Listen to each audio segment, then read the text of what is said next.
Good evening, and welcome back to Mindscape Sleep Stories. Tonight, we travel to a quiet Christmas Eve in 1891, where snow falls softly by the sea and a single light guides the lost home. There's nothing you need to do. Just get comfortable, breathe slowly, and let this story carry you into rest. She was 11 minutes from death when he found her. 11 minutes. That's what the doctor would say later, shaking his head in disbelief. 11 minutes more in that freezing snow, and Clara Weston's heart would have stopped beating forever. She would have become just another tragedy of the winter of 1891, a nameless woman frozen on the steps of a church on Christmas Eve, buried in an unmarked grave, forgotten by history.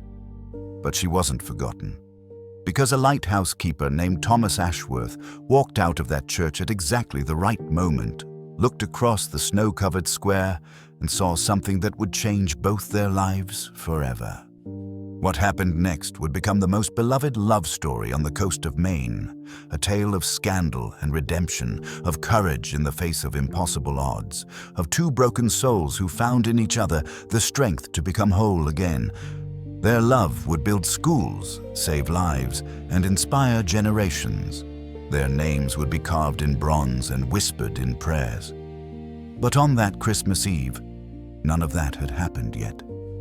On that Christmas Eve, Clara Weston was simply a woman dying in the snow, with 11 cents in her pocket and not a friend in the world. This is the story of how love found her anyway. Christmas Eve, 1891. The snow fell like heaven's silence upon the coastal town of Harrogate, Maine, burying the cobblestone streets beneath drifts that reached past the windowsills of sleeping homes. The harbor bell had stopped ringing hours ago when the rope froze solid, and the only sound was the wind, that relentless, bitter wind that carried the cold from somewhere deep in the Atlantic and drove it through bone and marrow alike.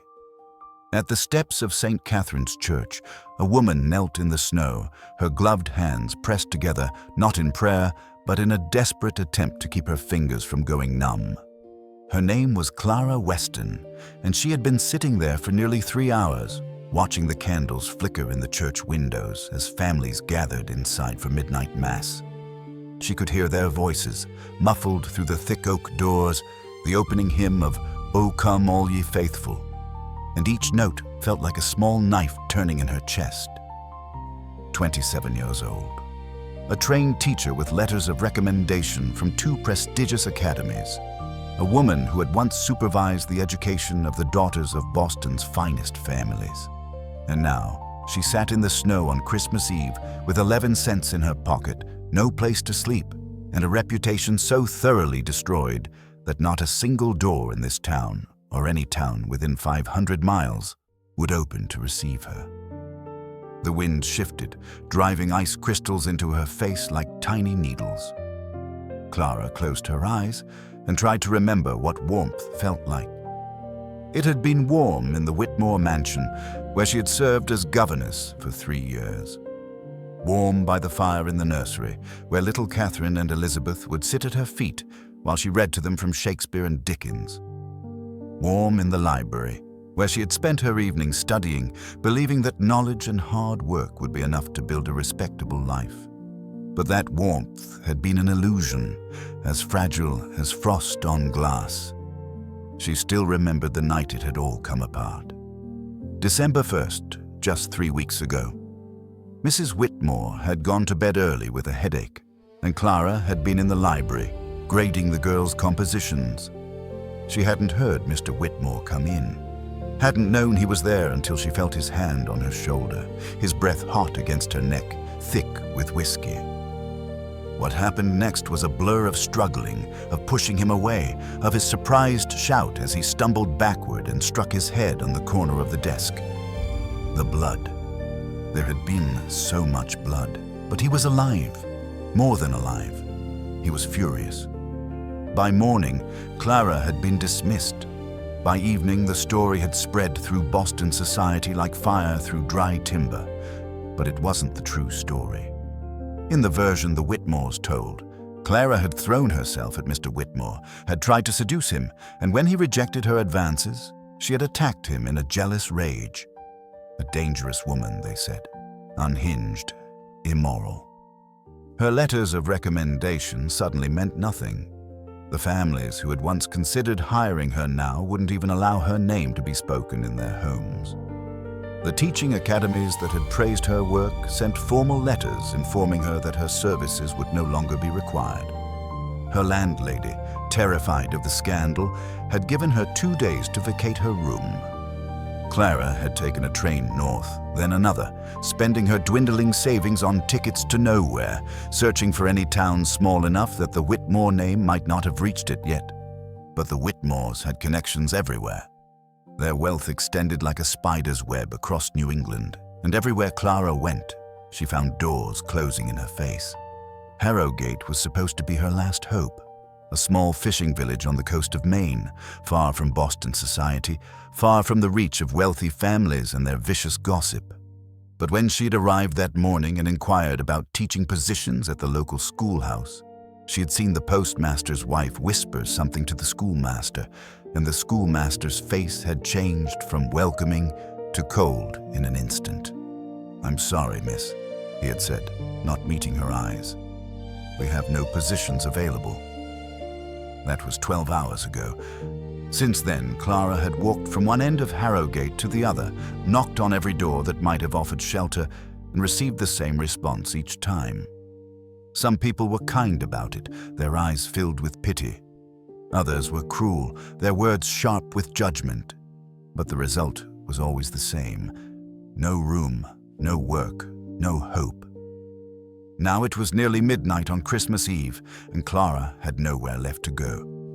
The church was the only building still lit, the only place that offered any shelter from the wind. She had tried to go inside, but the pews were full, and the stares of the congregation had driven her back out into the cold. She was an outsider, a stranger, a woman with scandal clinging to her like a shadow. Even on the night when the world celebrated the birth of hope itself, there was no hope left for Clara Weston. She was so cold that she had stopped shivering, and some distant part of her mind, the part that had studied medicine alongside her teaching subjects, knew that was a bad sign. Hypothermia, the body giving up its fight against the cold. She should be frightened, she knew, but she felt only a strange, heavy peace settling over her. Perhaps this was how it was meant to end. Perhaps this was the only rest she would ever find. The church doors opened, spilling light and warmth and the sound of singing into the frozen night. Clara looked up, expecting to see families departing after the service, but the Mass wasn't over yet. Instead, she saw a single figure emerge. A man, tall and broad-shouldered, silhouetted against the golden light. He stood for a moment on the church steps, looking out at the snow-covered square, and then his gaze fell upon Clara. She saw him stiffen, saw him take a step forward, and then he was moving toward her with long, purposeful strides. "Miss." His voice was deep, roughened by salt air and something else. Perhaps years of shouting over wind and waves. "Miss, can you hear me?" Clara tried to speak, but her lips were too numb to form words. She managed a small nod, though even that simple movement sent pain shooting through her frozen muscles. The man knelt in the snow beside her, and for the first time, Clara could see his face clearly. He was perhaps 40 years old, with iron-gray hair and a close-trimmed beard, his skin weathered and lined from years of exposure to sun and sea. His eyes were the color of the winter ocean, gray-blue, deep and troubled with a concern that seemed genuine. "How long have you been out here?" he asked. Clara opened her mouth, but no sound came out. She tried to hold up 3 fingers, 3 hours, but her hand wouldn't obey. The man's expression darkened with alarm. Without another word, he shrugged out of his heavy wool coat and wrapped it around her shoulders. The warmth of it, still carrying the heat of his body, made Clara gasp. A small, involuntary sound that was half relief and half pain as feeling began to return to her extremities. "Can you stand?" the man asked. Clara tried, but her legs had gone beyond numbness into something worse, a complete absence of sensation, as if they belonged to someone else entirely.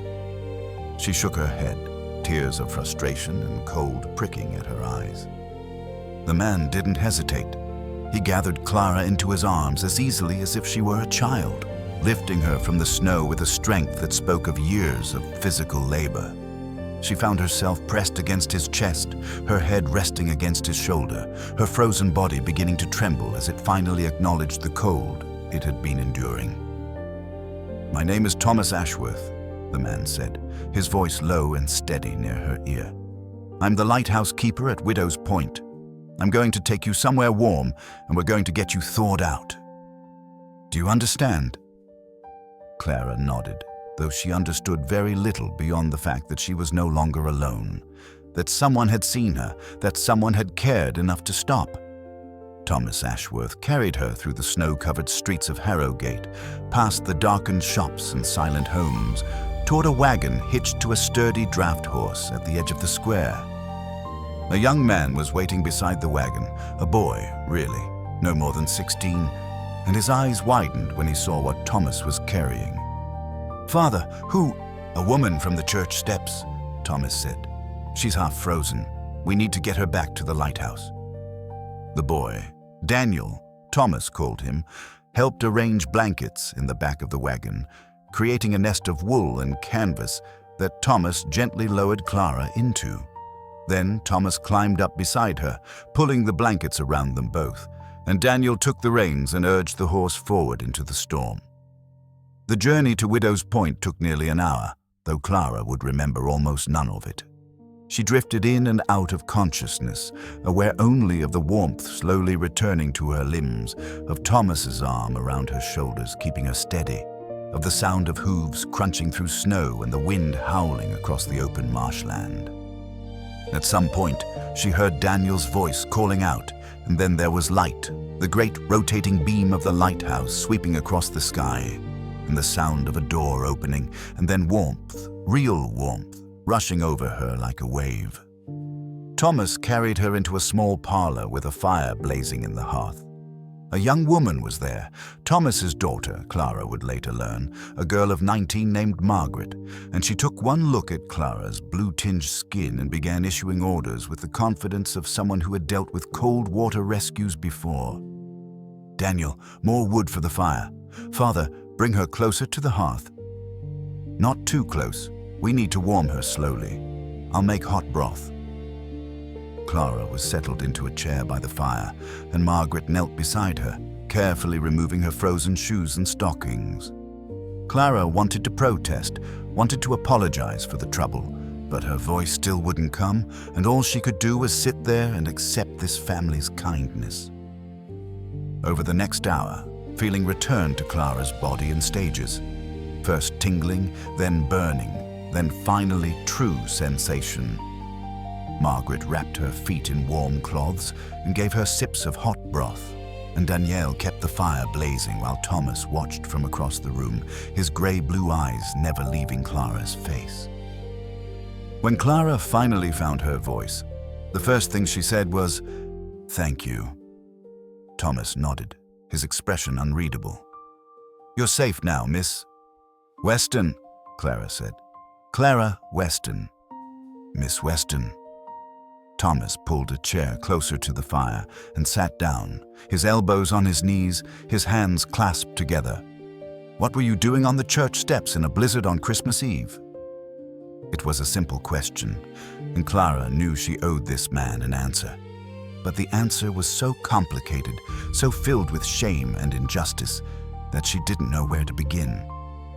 She looked at him, at his weathered face, his kind eyes, his patient posture, and felt something shift in her chest. "I had nowhere else to go," she said. Thomas waited, and in his waiting, Clara found the courage to continue. "I was a teacher," she said, "a governess, in Boston. I was dismissed from my position 3 weeks ago, and I came north looking for work. But the family I worked for, they told lies about me, and those lies traveled faster than I did." What kind of lies? Clara's jaw tightened. The kind that destroy a woman's reputation, the kind that no one questions, because the people telling them are wealthy and respected, and I am neither. Thomas studied her for a long moment. His children had fallen silent, their attention fixed on their father, waiting to see how he would respond. The fire crackled and popped, and the lighthouse beam swept past the window, casting long shadows across the parlor walls. "I don't know you, Miss Weston," Thomas said finally, "and I don't know the people who told those lies. But I've been keeping this lighthouse for 20 years, and in that time, I've learned to read the sea and the sky and the faces of those who come to my door. I don't see dishonor in your face. I see exhaustion and grief and a kind of strength that refuses to surrender even when surrender might be easier." Clara felt tears prick at her eyes, the first warm tears she had been able to produce in hours. "You don't know what they said about me." "No," Thomas agreed. "I don't, and I don't need to know. Tonight you are a woman in need of shelter, and this is a lighthouse. Its purpose has always been to guide the lost to safety." He paused, and something softened in his expression. "You can stay here until the storm passes. After that, we can discuss what comes next." Clara wanted to argue, wanted to protest that she couldn't accept such kindness from strangers, that she had nothing to offer in return, but she was too tired, too cold, too broken to do anything but accept. "Thank you," she whispered again. Thomas nodded and rose from his chair. "Margaret will show you to the guest room. There are clean clothes in the wardrobe. They belong to my wife, and they've been waiting for someone to wear them. Tomorrow is Christmas. We can talk more then." He left the parlor then, and Clara watched him go. This strange, quiet man who had lifted her from the snow and carried her to warmth without asking anything in return. She didn't know what tomorrow would bring, or the day after that, but for the first time in 3 weeks, she allowed herself to hope that she might live to see them. Clara woke on Christmas morning to the smell of evergreen and the sound of church bells. For a moment, she didn't know where she was. The ceiling above her was painted white, crisscrossed with dark wooden beams, and the walls were paneled in the same weathered wood. A window to her left showed a sky the color of pearl, heavy with the promise of more snow. And somewhere nearby, someone was playing the opening notes of a Christmas hymn on what sounded like a slightly out-of-tune piano. Memory returned slowly. The blizzard, the church steps, Thomas Ashworth's arms lifting her from the snow. Clara sat up in bed and found herself in a small but comfortable room, warmed by a fire that someone had tended while she slept. On the chair beside the bed, neatly folded, were the clothes Thomas had mentioned. A simple wool dress in deep green, a white blouse, and a pair of sturdy boots. Clara dressed slowly, her muscles still sore from the night's ordeal. The clothes fit well enough, though she tried not to think too hard about the woman who had worn them before her. She combed her fingers through her tangled hair, wishing she had pins to put it up properly, and finally settled for braiding it and letting the braid hang over one shoulder. When she opened the door, she found herself in a narrow hallway with doors on either side and a staircase at the end. The piano music was louder here, accompanied by voices singing, young voices, clear and bright. "Hark, the herald angels sing, glory to the newborn King." Clara followed the sound down the stairs and into the parlor where she had sat the night before. The fire was blazing, and the room had been transformed. Evergreen boughs hung from the mantelpiece, tied with red ribbons, and candles flickered on every surface. A small Christmas tree stood in the corner, decorated with strings of dried cranberries and paper ornaments that looked handmade. Margaret sat at the piano, her fingers moving over the keys with the casual competence of long practice. Daniel stood beside her, singing the carol in a pleasant tenor, and Thomas sat in a chair by the fire, watching his children with an expression that Clara could only describe as bittersweet. When Clara entered, the singing stopped, and 3 pairs of eyes turned to face her. "Miss Weston!" Margaret rose from the piano bench, her face breaking into a smile. "You're awake. How do you feel?" "Better," Clara said. "Much better. Thank you for everything." "Come sit," Margaret said, gesturing toward a chair near the fire. "Father made porridge, and there's coffee. It's Christmas. You must be hungry." Clara was hungry, she realized. More hungry than she had been in days. She allowed Margaret to guide her to a chair and accepted the bowl of porridge and the cup of coffee that Daniel pressed into her hands. The porridge was plain but hot, and the coffee was strong and bitter, exactly what she needed. Thomas watched her eat without speaking. He was dressed more formally than he had been the night before, in a dark suit with a white shirt, though he had forsaken the collar and tie.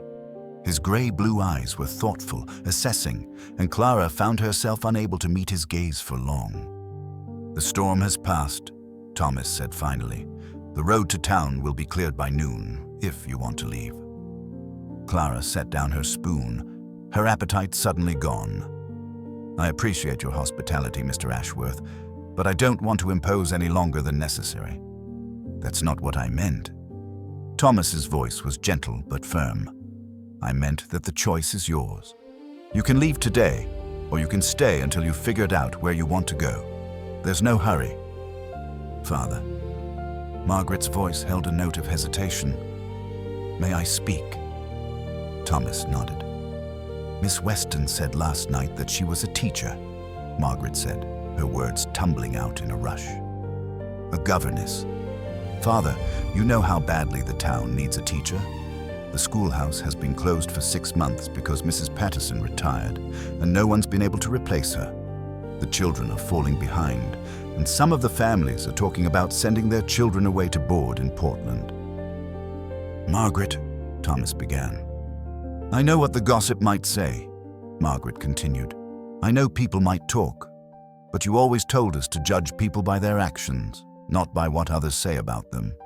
Miss Weston seems kind, and she's educated, and she needs work. Isn't that what Christmas is supposed to be about? Giving people a chance?" Clara felt her cheeks flush. "Miss Ashworth, I appreciate your kindness, but I don't want to bring trouble to your family. The lies that were told about me, they could follow me here. They could hurt your father standing in the community." "What standing?" Daniel spoke for the first time since Clara had entered the room. His voice was bitter, and Clara saw Margaret shoot him a warning look. "Sorry, I just mean, Father keeps the lighthouse. He doesn't exactly have a standing in the community to protect." "Daniel." Thomas's voice was quiet, but carried a note of command. Daniel fell silent, his jaw tight. Thomas rose from his chair and walked to the window, looking out at the snow-covered landscape. The lighthouse tower rose behind the house, its great lamp extinguished now that daylight had come, and beyond it, the sea stretched gray and endless to the horizon. "My wife died 3 years ago," Thomas said, his back to the room. "Consumption. She suffered for nearly a year before the end. After she was gone, I thought I would never feel anything again. I was wrong about that. I felt grief and anger and a loneliness so profound that some nights I thought it would swallow me whole." He turned to face Clara, and she saw the pain in his eyes. Old pain, worn smooth by time but still present, still sharp. "I've lived in Harrogate for 20 years, he continued.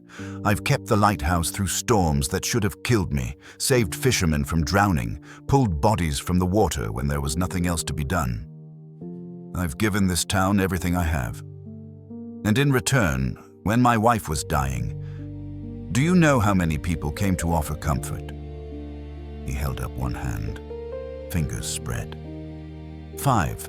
The doctor, who came because it was his job. The minister, who came because it was his, and 3 neighbors, just 3, who cared enough to bring food and sit with us through the long nights. Thomas's voice grew rougher. "This town owes me nothing, Miss Weston, and I owe it nothing. If you have the courage to stay and face whatever gossip might come, then you have a place here as long as you want it. and anyone who has a problem with that can take it up with me." Clara stared at him, her heart pounding. She had expected suspicion, or at best a grudging tolerance that would last only until the storm passed.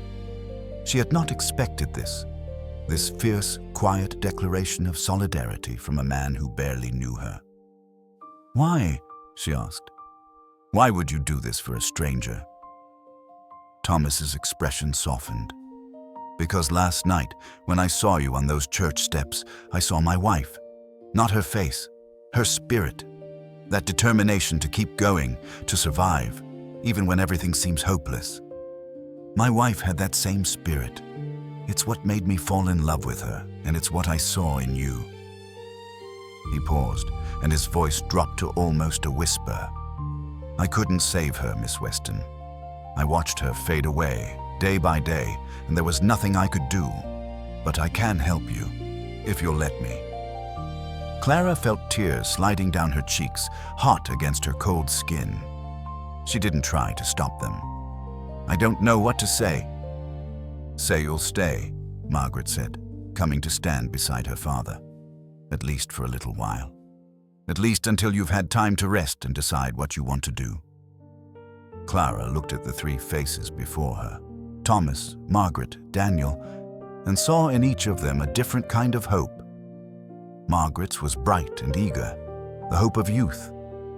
Daniel's was cautious, tempered by some pain she didn't yet understand. And Thomas's was quiet, fragile, the hope of a man who had learned not to expect too much from the world. "I'll stay," Clara said, "for a little while." Margaret broke into a smile, and even Daniel's expression softened. But it was Thomas's reaction that Clara would remember most. A slow nod, a deepening of the lines around his eyes, and what might have been the ghost of a smile crossing his weathered face. "Good," he said. "Then let's have Christmas." The days that followed were unlike any Clara had experienced. Life at the Lighthouse had a rhythm to it, a pattern shaped by the tides and the weather and the eternal circling beam of light that swept across the dark waters each night. Thomas tended the lamp with a devotion that bordered on religious, climbing the spiral stairs to the lantern room every evening at dusk, polishing the great lens until it gleamed, trimming the wicks and filling the reservoirs with oil. Clara learned quickly that the lighthouse was more than just a building to Thomas. It was his calling, his purpose, the thing that had kept him anchored to the world after his wife's death. Every ship that passed safely in the night, every fisherman who made it home to his family, these were Thomas's victories, his quiet triumphs against the hungry sea. Margaret ran the household with cheerful efficiency, cooking and cleaning and mending clothes with the practiced ease of someone who had been doing such work since childhood. She was a bright, talkative girl, full of questions about Clara's life in Boston, about the books she had read and the subjects she had taught. Clara found herself warming to her quickly, recognizing in Margaret the same love of learning that had driven Clara to pursue education despite the barriers placed before women of her class. Daniel was more difficult to read. He was polite to Clara, helping with chores and making small talk at meals, but there was a distance in him, a wall that he kept carefully in place. Clara learned from Margaret that Daniel had been 15 when his mother died, old enough to understand what was happening, young enough to be devastated by it. He had spent the 3 years since then in a kind of suspended grief, unable to move forward, unwilling to look back. "He blames father, I think," Margaret confided one evening, when Thomas and Daniel were out checking the fog signal equipment. "Not for mother's death. He knows that wasn't anyone's fault, but for not fighting harder to save her, for accepting it so quietly." "How does one fight consumption?" Clara asked. Margaret shook her head. "One doesn't, that's the point. But Daniel was young, and he needed someone to blame, and father was there. They used to be so close before. Now they barely speak unless they have to." Clara thought about this as she lay in bed that night, listening to the muffled boom of the waves against the rocks below. She thought about Thomas with his quiet strength and his wounded heart. about Daniel, trapped in his anger and his grief, about Margaret, doing her best to hold the family together with nothing but love and determination. And she thought about herself, a woman with no home, no reputation, no future that she could see clearly. What was she doing here? What could she possibly offer this broken family that they didn't already have? But even as she asked herself these questions, Clara felt something stirring in her chest. It was small and tentative, easily mistaken for nothing at all. But she recognized it for what it was: purpose. For the first time in weeks, she had a reason to get out of bed in the morning. For the first time in months, she had people who needed her, not as a servant, not as a symbol of their wealth, but as herself. It wasn't much, but it was a start. A week after Christmas, Clara began teaching. It started informally, with Margaret asking Clara to help her with some arithmetic problems she had been struggling with. Clara explained the concepts clearly, breaking them down into steps that Margaret could follow, and Margaret's face lit up with understanding. "You're a wonderful teacher," Margaret said. "No wonder those girls in Boston loved you." The comment was meant kindly, but it made Clara's heart ache. She had loved those girls, Catherine and Elizabeth Whitmore, and she knew they had loved her in return. What must they think of her now? What lies had their parents told them about why Miss Weston had left so suddenly? But she pushed those thoughts aside and focused on the present. When Margaret mentioned to some of the fishermen's wives that there was a trained teacher staying at the Lighthouse, the women began showing up with their children in tow. Shy, curious children who had been without schooling for half a year and were hungry to learn. Clara taught them in the Lighthouse parlor at first, with Margaret helping to manage the younger ones while Clara worked with the older students. The lessons were improvised, using whatever books and materials she could find, but the children responded with an eagerness that took her breath away. They wanted to learn. They wanted to know about the world beyond Harrogate, beyond the fishing boats and the rocky shore, and Clara wanted to show them. Thomas watched these impromptu lessons with quiet approval. He never said much, but Clara could see the way his eyes followed her as she moved among the children, patient and encouraging. Sometimes, when she looked up, she would catch him watching her with an expression she couldn't quite name. Something between gratitude and wonder, and a pain so deep it seemed bottomless. One evening, after the children had gone home and Margaret had retired to bed, Clara found Thomas alone in the parlor, staring into the fire. She hesitated in the doorway, unsure whether to intrude, but he looked up and gestured for her to sit. "You're good with them," he said. "The children. They're easy to teach," Clara replied. "They want to learn. That makes everything else simple." Thomas nodded slowly. "My wife was the same way. She had a gift for making people feel seen, valued, like they mattered." Clara didn't know what to say. She sat in the chair across from him, watching the firelight play across his weathered face. "Tell me about her," she said finally, "if you want to." Thomas was quiet for a long moment. When he spoke, his voice was rough with emotion. "Her name was Eleanor. We met when I was 22 and she was 18, a fisherman's daughter from the village. I'd just been appointed keeper of the lighthouse, and I thought I was the luckiest man in the world. Then I met her, and I realized I had no idea what luck even meant." He smiled, but it was a sad smile, tinged with loss. "She was everything I wasn't. Warm, where I was cold. Open, where I was guarded. She could walk into a room full of strangers and have them eating out of her hand within minutes. I never understood how she did it. She sounds remarkable." "She was," Thomas's voice caught. "We had 20 years together. Not long enough. Never long enough. But I wouldn't trade a single day of it, even knowing how it would end." Clara thought about her own parents, dead these 10 years from typhoid. She thought about the loneliness that had defined her life since then, the endless succession of positions and places, the constant feeling of being an outsider, always useful, but never loved. "I don't know what that's like," she admitted. "To love someone that completely. To be loved in return." Thomas looked at her, and in his eyes she saw something shift. A recognition, perhaps, of the loneliness they shared. "You will," he said. "Someday you'll find someone who sees you for who you really are, and when you do, don't let anything stand in your way." Clara wanted to argue, wanted to tell him that she had given up on such dreams long ago. But the words wouldn't come, and instead she just nodded, blinking back tears she didn't want him to see. "It's late," Thomas said, rising from his chair. "The lamp needs tending." "Good night, Miss Weston."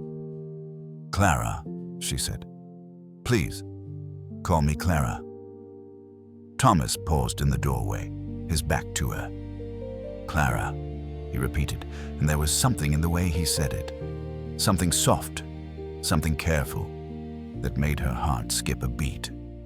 Then he was gone, climbing the spiral stairs to the lantern room, and Clara was alone with the fire and the wind and the strange, unfamiliar sensation of hope.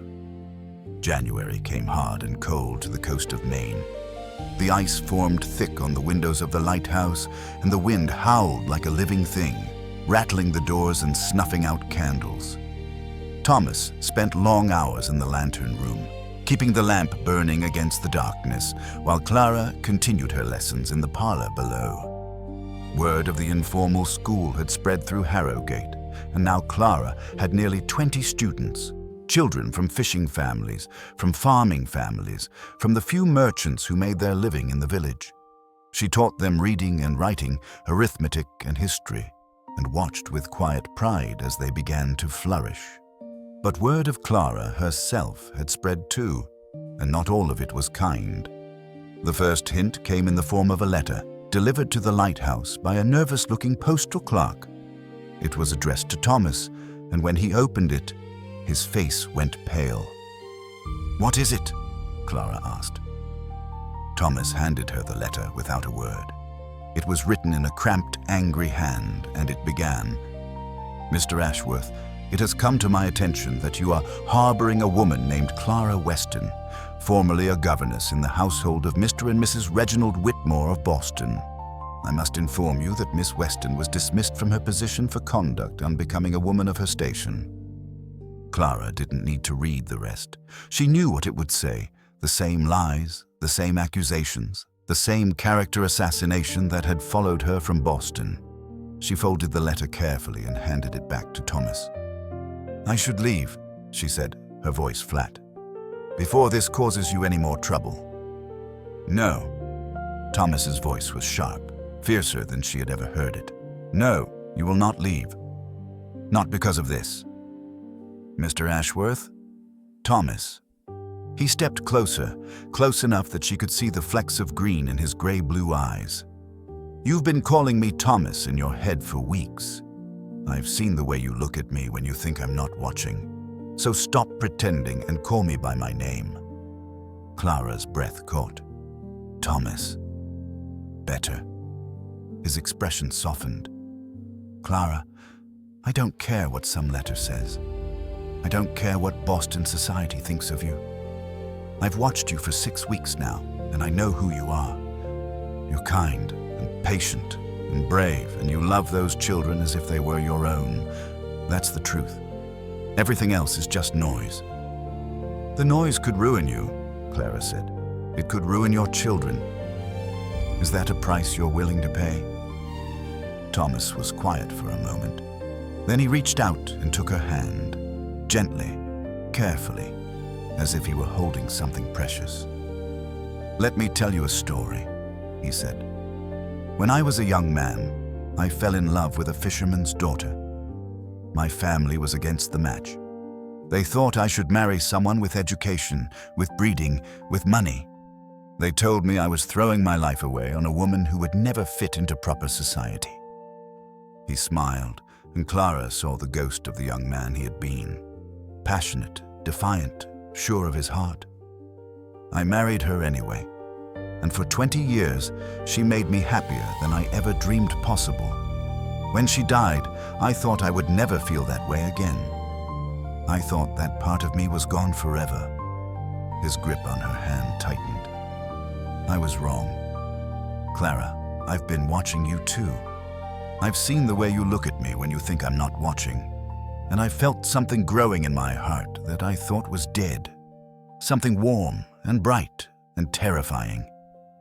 Clara felt tears streaming down her face, but she couldn't look away from his eyes. Thomas, I'm nobody.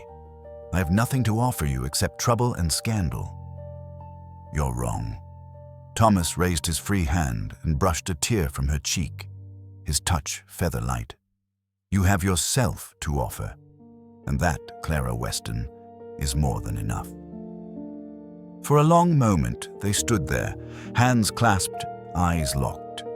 The wind howled outside, and the lighthouse beam swept past the window, and somewhere in the distance, a church bell began to ring.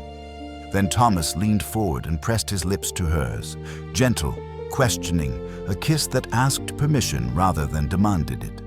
And Clara, who had spent her whole life building walls around her heart, felt those walls crumble like sand before the tide. She kissed him back. The gossip reached Harrogate 3 days later. It came in the form of a stranger, a thin, well-dressed man who arrived on the morning coach and began asking questions in the tavern. His name was Mr. Bartholomew, and he introduced himself as a representative of concerned parties in Boston who wanted to ensure that the children of Harrogate were receiving proper moral instruction. The insinuations began immediately. Had the good people of Harrogate heard about Miss Weston's scandalous behavior? Did they know that she had been dismissed from a respectable household for throwing herself at a married man? Were they comfortable entrusting their children to such a woman? Some people listened. More didn't. But the seeds of doubt had been planted, and Clara could feel them taking root.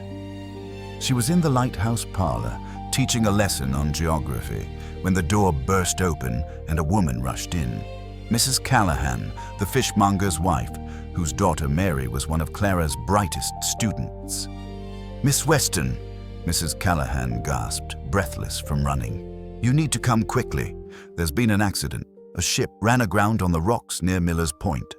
They're saying there are people trapped and the waves are too high for the fishing boats to reach them. Clara was on her feet before Mrs. Callahan finished speaking. Where is Mr. Ashworth? Already gone. He took the rescue boat out 20 minutes ago, but Miss Weston... Mrs. Callahan's face was pale with fear. The waves are monstrous. 20 feet high, maybe more. People are saying no one could survive out there. Clara didn't hesitate. She grabbed her shawl and ran. The scene at Miller's Point was chaos. A crowd had gathered on the cliff top, watching in horror as a merchant ship listed heavily to one side, its hull impaled on the jagged rocks below. Waves the size of houses crashed against the wreck, sending spray 50 feet into the air. And there, barely visible through the storm, a small boat was fighting its way towards the stricken vessel. Thomas's boat. Clara pushed through the crowd until she reached the cliff's edge. She could see Thomas at the oars, battling against the current, his face grim with concentration. Daniel was with him, manning the second set of oars, and together they were making painfully slow progress toward the ship. A massive wave rose up behind them. Clara screamed, but the sound was lost in the roar of the wind. The wave struck the rescue boat broadside, lifting it 10 feet in the air before slamming it back down into the trough. For a terrible moment, the boat disappeared entirely beneath the foam. Then it emerged, still upright, still moving. But something was wrong. Daniel was slumped over his oars, motionless, and Thomas was rowing alone now, his face twisted with desperation. They'll never make it, someone said behind Clara. No one could make it in this. But Clara wasn't listening. She was already moving, running down the path toward the beach where a second rescue boat was tied to the dock. Miss Weston, stop! Hands grabbed at her, trying to hold her back, but Clara shook them off. She reached the boat and climbed in, her fingers fumbling with the mooring rope. Do you even know how to row? One of the fishermen shouted. No, Clara admitted. but I can learn. You'll die out there. Then I'll die trying." She pushed off from the dock before anyone could stop her. The current grabbed the boat immediately, spinning it around, and Clara nearly lost her grip on the oars. But she remembered what Thomas had told her once, during a quiet evening by the fire, about how the sea was like a wild horse, and you couldn't fight it. You had to work with it, let it carry you where you needed to go. She stopped fighting the waves. Instead, she angled her boat to ride them, letting each swell lift her and carry her forward. It was terrifying and exhilarating and completely insane. But slowly, impossibly, she began to close the distance between herself and Thomas's boat. She reached them just as Thomas was lifting Daniel's unconscious body over the side of the stricken ship. The merchant vessel was taking on water fast, its deck now awash with every wave, and Clara could see people clinging to the rigging, a woman, 2 small children, and an elderly man. "Clara," Thomas's face was white with shock. "What are you doing here?" "Saving your life," she said. "Now pass me Daniel." There was no time to argue. Thomas handed Daniel across the gap between the boats, and Clara laid him gently in the bottom of her vessel. He was breathing, thank God, but a gash on his forehead was bleeding freely, and his eyes were rolled back in his head. "Can you get the others?" Clara shouted. Thomas nodded. He climbed onto the ship's deck, fighting his way through the waist-deep water to where the survivors clung to the mast. One by one, he carried them to the rail and helped them into his boat. First the children, then the woman, finally the elderly man.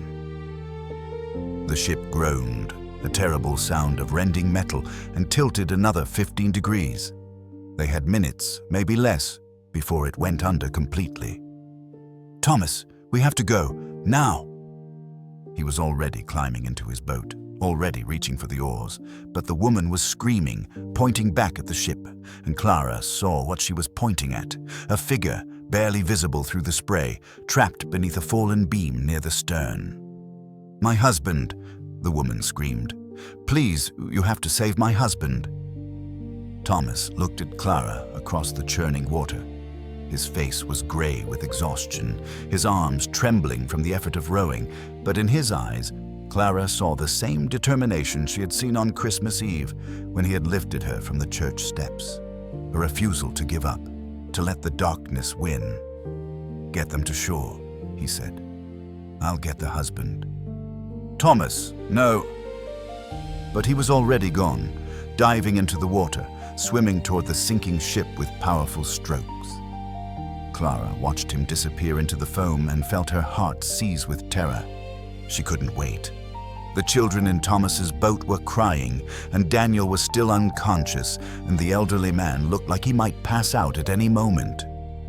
Clara grabbed the tow rope from her boat and threw it to the woman in Thomas's vessel. "Tie this to your bow.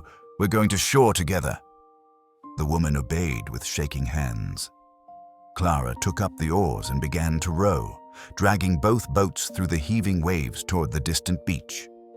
It was the hardest thing she had ever done, harder than any exam, harder than any dismissal, harder than standing alone on church steps in a blizzard.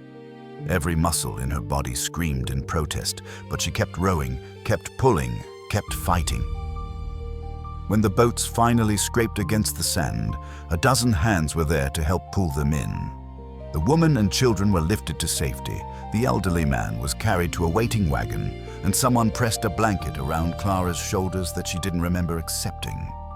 "Daniel," she gasped. "Where's Daniel?" "We've got him, miss. He's going to be all right. The doctor's on his way." But Clara wasn't looking at Daniel. She was looking at the sea, at the spot where Thomas had disappeared, at the distant shape of the sinking ship. "Where is he?" she whispered. "Where is Thomas?" No one answered. The ship went down with a sound like the world ending, a great, groaning roar that seemed to shake the very cliffs.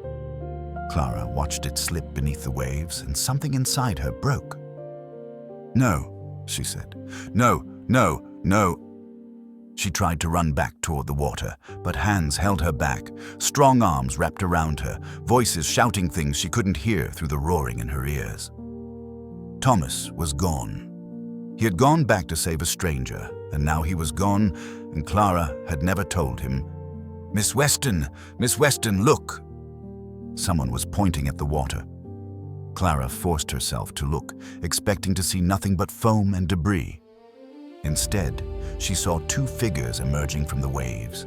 Thomas supporting the weight of another man, dragging him through the shallows toward the beach. They were both alive. They were both moving. Clara broke free from the hands holding her and ran. She reached Thomas just as he collapsed on the sand, the rescued man beside him. He was coughing up sea water, his face scraped and bloody, his clothes torn to ribbons. But he was alive. He was alive. "Thomas." Clara fell to her knees beside him, her hands finding his face, his chest, his heartbeat. "Thomas, you idiot. You absolute idiot. I thought. I know," he gasped. "I know. I'm sorry." "Don't be sorry. Just don't ever do that again." He laughed, a weak, waterlogged sound, and pulled her down against his chest. She could feel his heart pounding beneath her cheek, strong and steady, and she clung to him with a desperation she didn't try to hide. "Clara," he said, his voice rough against her hair, "I love you." It was the first time either of them had said it. The first time either of them had dared to put into words what had been growing between them since Christmas Eve. And Clara, who had never imagined that anyone would say those words to her, felt them settle into her heart like the first warmth of spring. "I love you too," she whispered. "God help me, I love you too." Around them, the crowd erupted in cheers, but Clara didn't hear them. She heard only Thomas's heartbeat and the crash of the waves and the sound of her own voice saying words she had never expected to say. "I love you. I love you. I love you." The rescue at Miller's Point changed everything. In the days that followed, the story spread through Harrogate like wildfire. People who had listened to Mr. Bartholomew's insinuations now turned on him with cold anger. This woman, this supposed scandal, had risked her life to save their neighbors' children. She had rowed a boat through 20-foot waves with no training and no help. She had done what many men in the village wouldn't have dared. Mr. Bartholomew left town 2 days after the rescue, his mission a failure. The concerned parties in Boston were never heard from again. But the story didn't stop at Harrogate. The merchant ship that went down had been carrying cargo for several wealthy investors in Portland, and when those investors learned that their insurance claims had been minimized because most of the crew and passengers survived, they wanted to know who was responsible. The answer, delivered by a journalist from the Portland Herald, was Clara Weston and Thomas Ashworth. Within a week, reporters from newspapers up and down the coast were showing up at the Lighthouse, wanting to interview the brave school teacher and the heroic lighthouse keeper. Clara tried to avoid them at first. She had learned to distrust journalists who had printed so many lies about her in Boston, but Thomas convinced her to speak. "Tell them the truth," he said. "All of it. About the Whitmores. About what really happened. About why you came here. Let them print that alongside the story of the rescue and see which version people believe." So Clara told her story. She told it to the Portland Herald and the Boston Globe and every other newspaper that came to the Lighthouse asking questions. She told it calmly, clearly, without embellishment or self-pity. And when the stories were printed, they included not just the tale of a scandalous governess, but the testimony of fishermen's wives, of children's mothers, of an entire community that had come to know and love her. The response was overwhelming. Letters poured into the Lighthouse. Letters from women who had experienced similar injustices, from teachers who admired Clara's dedication, from families across New England who had heard her story and wanted to help. One letter, arriving 3 weeks after the rescue, came from Boston itself. It was from Catherine Whitmore, now 14 years old. "Dear Miss Weston," the letter read, "I don't know if you remember me, but I remember you. You were the best teacher I ever had, and I cried for days when Father told us you were gone. He said terrible things about you, but I never believed them. Elizabeth didn't believe them either. We knew you would never do what he said you did. I read about what you did in Maine, about the rescue and the school and all of it. I wasn't surprised. You were always brave, even when you didn't think you were. I'm going to be a teacher someday, like you, and I'm going to remember everything you taught me. Your friend always, Catherine.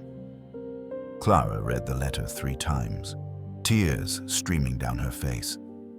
Then she folded it carefully, placed it in her journal, and went to find Thomas.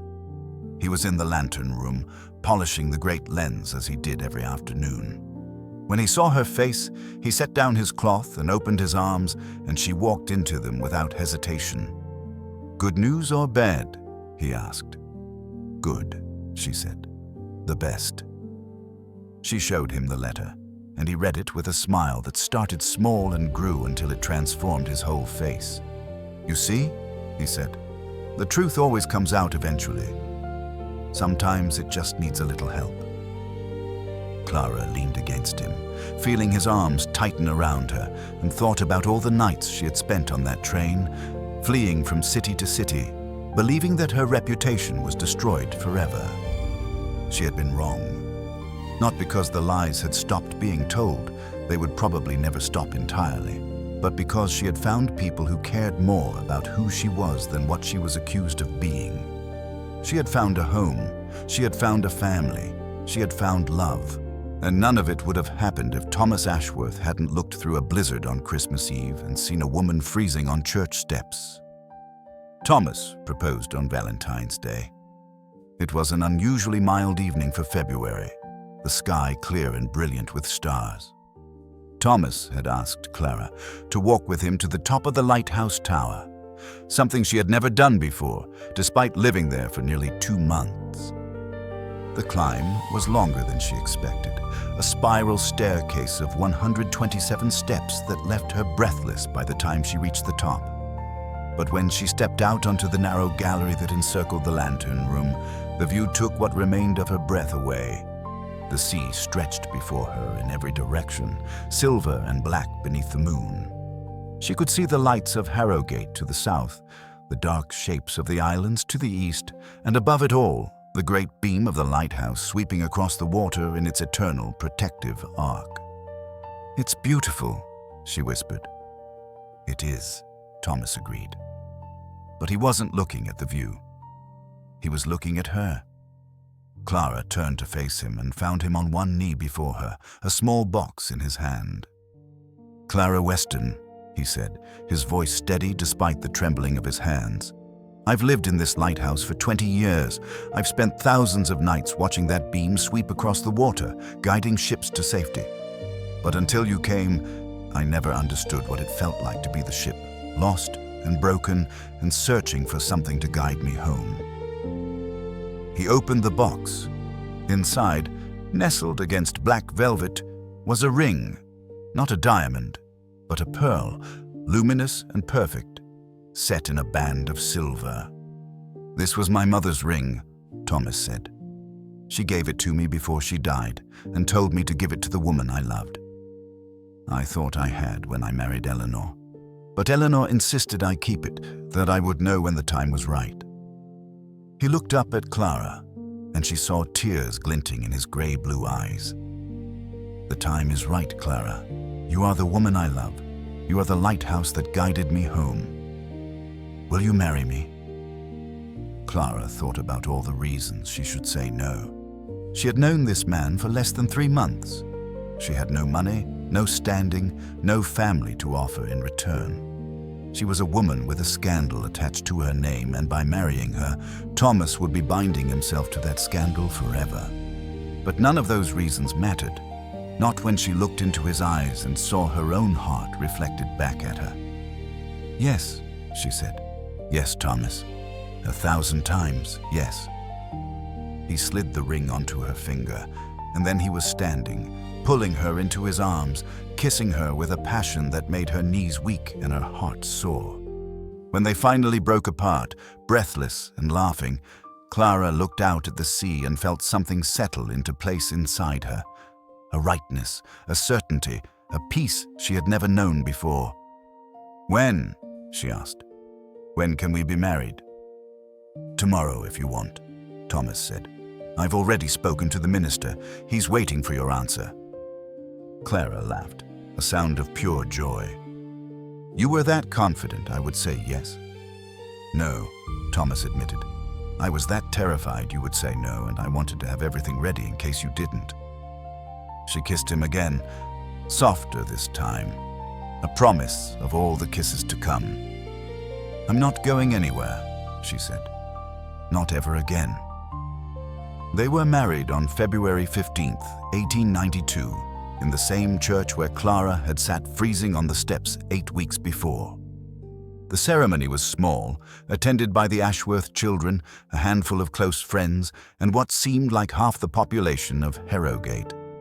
Clara wore a dress that Margaret had helped her make, simple white cotton with lace at the collar and cuffs, and in her hair she wore a crown of evergreen and winter roses. Thomas waited for her at the altar, wearing his best suit, his face transformed with joy. Daniel stood beside him as best man, and Clara saw something pass between father and son. A look, a nod, a silent reconciliation of wounds that had been healing slowly since the night of the rescue. When the minister asked if Clara would take Thomas as her husband, her voice was clear and steady. "I will." When he asked Thomas the same question, Thomas answered with a smile that lit up the entire church. "With all my heart." They exchanged rings, the pearl for Clara, a simple gold band for Thomas, and when the minister pronounced them husband and wife, the cheers from the congregation shook the rafters. The reception was held at the Lighthouse, which Margaret had decorated with evergreen boughs and red ribbons, just as she had at Christmas. There was food and music and dancing, and Clara found herself passed from one partner to another, her feet barely touching the ground. Late in the evening, when the guests had begun to drift home and the fire had burned down to embers, Clara found herself alone with Thomas in the parlor. Margaret and Daniel had tactfully disappeared to their rooms, and the lighthouse stood quiet around them, its beams sweeping peacefully across the winter sea. "Mrs. Ashworth," Thomas said, testing the name. "Clara Ashworth. It suits you." "I think so too," Clara agreed. She was tired, happier than she had ever been, and utterly, completely at peace. Thomas pulled her close, and she rested her head against his chest, listening to his heartbeat. "You know what day it is?" he asked. "February 15th, our wedding day." "Yes," Thomas said, "but it's also something else. It's 53 days since Christmas Eve. 53 days since I found you on those church steps, and every single one of them has been a gift." Clara looked up at him and saw in his eyes the same wonder she felt in her own heart. "You saved my life that night," she said. "Not just my body, my spirit, my hope, everything I thought I had lost." "No," Thomas said gently. "I just opened a door. You walked through it yourself." He kissed her forehead, her cheek, her lips. "Welcome home, Clara. Welcome home." The years that followed were kind to Thomas and Clara Ashworth.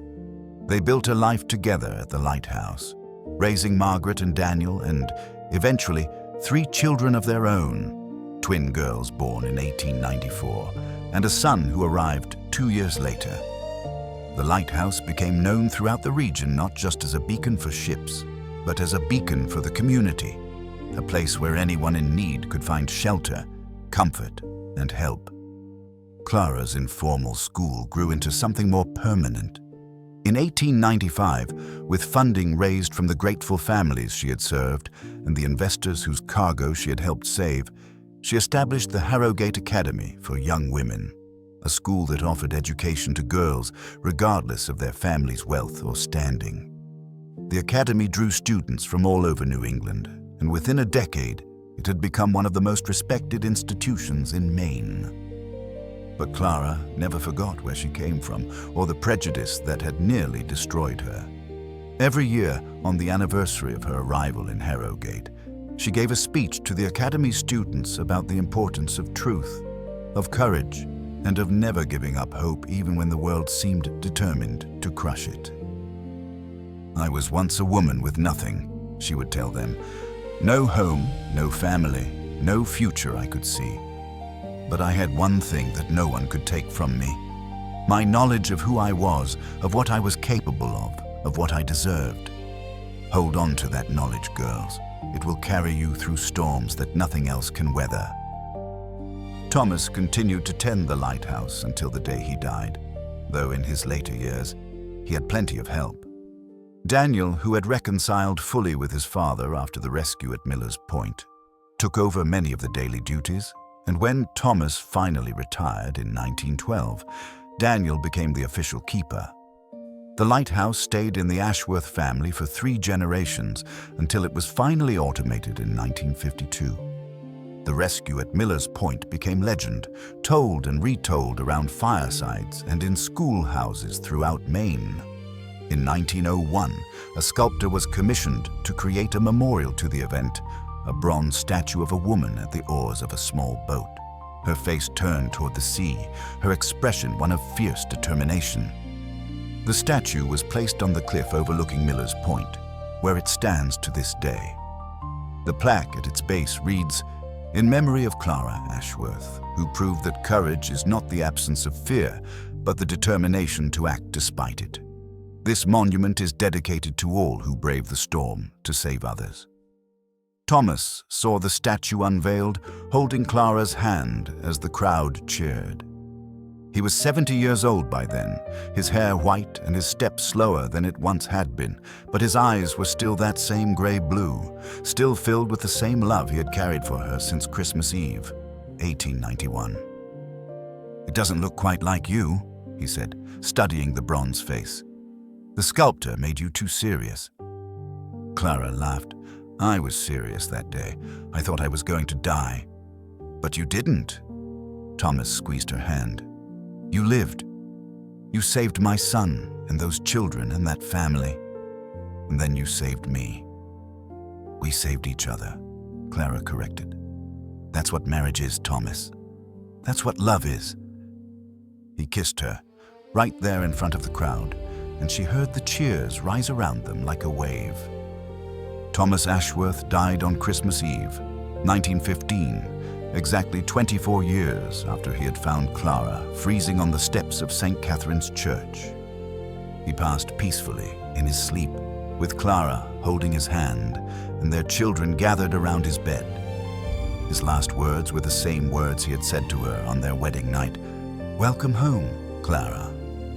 Welcome home." Clara lived for another 5 years, long enough to see her grandchildren grow, to watch the Academy flourish, to know that the life she and Thomas had built together would endure long after they were gone. She died on a mild February day in 1920, with the sound of the lighthouse beam sweeping past her window and the memory of Thomas's smile in her heart. They were buried together on the hill overlooking the lighthouse, beneath a shared headstone that their children chose with care. The inscription was simple, echoing the words that had bound them together from the beginning.